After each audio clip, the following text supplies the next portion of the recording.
Good morning everyone. আগের পার্টে তো তোমাদের দেখিয়েছিলাম ভাইয়ের বার্থডে আমরা মিডনাইট সেলিব্রেশন করেছিলাম। তো পরের দিন সকালবেলা উঠে ফ্রেশ হয়ে আমি আর ভাই ব্রেকফাস্ট করে নিলাম। আর তোমাদেরকে যে আগের দিন পাখিটা দেখিয়েছিলাম সেটা আমি হঠাৎ করে দেখি নেই। তারপর দেখি আচ্ছা ও দূরে ওখানে গিয়ে বসে আছে ওর বাচ্চাগুলোকে ছেড়ে। ব্রেকফাস্ট করার পর স্নান করে মা যে খাবারগুলো ভাইয়ের জন্য রেডি করেছিল সেগুলো আমি মা আন্টি মিলে সুন্দর করে ফুল দিয়ে সাজিয়ে দিলাম।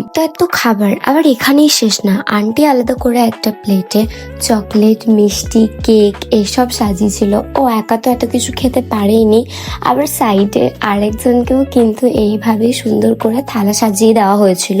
কিন্তু সে তো তার থালা থেকে কিচ্ছু খাবে না, তার দাদার থালা থেকেই খাবার পছন্দ, তাই ও সব কিছু ভাইয়ের কাছ থেকে নিয়ে নিয়ে খাচ্ছিল, যেটা দেখে আমরা এত হাসছিলাম কি বলবো। আর আজকে আমি একটু গিয়েছিলাম হাবিবসে হেয়ার কাট করতে, যেটা কিন্তু আমার ভীষণ পছন্দ হয়েছে, দারুণ লেগেছিল আমার। আমি লেয়ার কাট কেটেছিলাম। সো আজকের ভ্লগটা এইটুকুই, দেখা হচ্ছে নেক্সট কোনো মিনি ভ্লগে। বাই।